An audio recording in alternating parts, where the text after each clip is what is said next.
ಪೂರ್ತಿ ಪ್ರಮಾಣದಲ್ಲಿ ಇವರಿಗೆ ಬಹುಮತ ಇದ್ದಾಗ ಪಂಡಿತ್ ನೆಹರು ಆದಿಯಾಗಿ ಇಂದಿರಾ ಗಾಂಧಿ ಆ ಟೈಮ್ದಲ್ಲಿ no doubt politically she was powerful.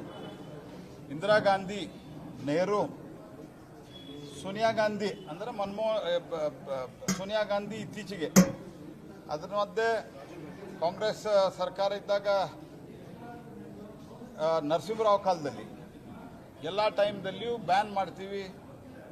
Nehru ಅಂತ ಏನು ಹೇಳಿದ್ರು, I will not allow an inch of land in India for to wait the bhagwa flag ಅಂತ ಹೇಳಿದ್ರು. I will curb this RSS ಅಂತ ಹೇಳಿದ್ರು. RSS ಕರ್ಬ್ ಮಾಡೋದಿರಲಿ, ಅವರ ಕರ್ಬಾಗಿ ಹೋದ್ರೆ ಎಲ್ಲರೂ.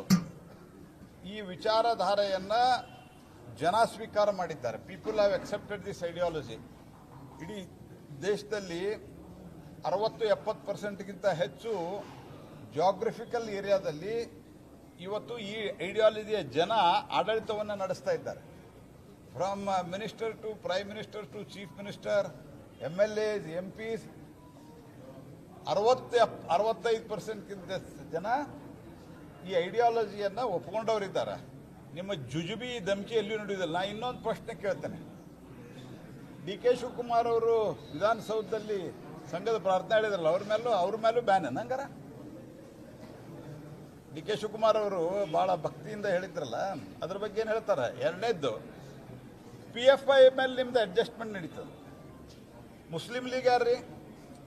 ಮುಸ್ಲಿಂ ಲೀಗ್ ಜಿನ್ನಾ ಸ್ಥಾಪಿತ ಮುಸ್ಲಿಂ ಲೀಗು ಇವತ್ತು ಭಾರತದೊಳಗದ. ಅದ್ರ ಜೊತೆಗೆ ಇವ್ರದ್ದು ಅಂಡರ್ಸ್ಟ್ಯಾಂಡಿಂಗ್ ಕಾಂಗ್ರೆಸ್ ಪಾರ್ಟಿ ಕೇರಳದಾಗ ಏನಾದರೂ ದುರ್ದೈವದಿಂದ ಮತ್ತೆ ಇವ್ರು ಬಂದ್ರೆ ಬರಲ್ಲ, ಅಲ್ಲಿಯೂ ಬರಲ್ಲ. ಅಲ್ಲಿ UDF ಸರ್ಕಾರ ಬಂದ್ರೆ ಕಾಂಗ್ರೆಸ್ ನೇತೃತ್ವದೊಳಗೆ ಮುಸ್ಲಿಂ ಲೀಗ್ ಜೊತೆ ಕೊಡ್ತಾರ ಅವ್ರು. ಮುಸ್ಲಿಂ ಲೀಗ್ ಯಾವುದು? ದೇಶವನ್ನು ಇಬ್ಬಾಗ ಮಾಡಿದವರು. ಪ್ರಿಯಾಂಕಾ ಖರ್ಗೆಗೆ, ಪ್ರಿಯಾಂಕಾ ವಾದ್ರಾಗ, ಪ್ರಿಯಾಂಕಾ ವಾದ್ರಾ, ಪ್ರಿಯಾಂಕ್ ಖರ್ಗೆ ಮತ್ತು ಗಾಂಧಿ, ನಕಲಿ ಗಾಂಧಿಗಳಿಗೆ ಮುಸ್ಲಿಂ ಲೀಗ್ ಈಸ್ ಓಕೆ. ಯಾಕಂದ್ರೆ ದೇಶ ತುಂಡು ಮಾಡಿದಾರಲ್ಲ ಅವರು. ದೇಶ ತುಂಡು ಮಾಡುವವರು ಭಯೋತ್ಪಾದಕರು ಬ್ರದರ್ಸ್. ಯಾರು ಬಾಂಬ್ ಹಾಕ್ತಾರ ಅವ್ರ ಬ್ರದರ್ಸ್. ಯಾರು ದೇಶದ ಒಂದು ಐಡಿಯಾಲಜಿಯ ಆಧಾರದ ಮೇಲೆ ದೇಶವನ್ನು ಕಟ್ಟುವ ಕೆಲಸ ಮಾಡ್ತಾರೆ, ಅವ್ರ ಮೇಲೆ ನಿರ್ಬಂಧ ಹಾಕ್ತೀವಿ ಅಂತ ಹೇಳ್ತಾರೆ. ನಿಮ್ಮ ಜುಜುಬಿ ನಿರ್ಬಂಧ ಭಾಳ ನೋಡಿವಿ, ಮಾಡಿ ನೋಡ್ರಿ.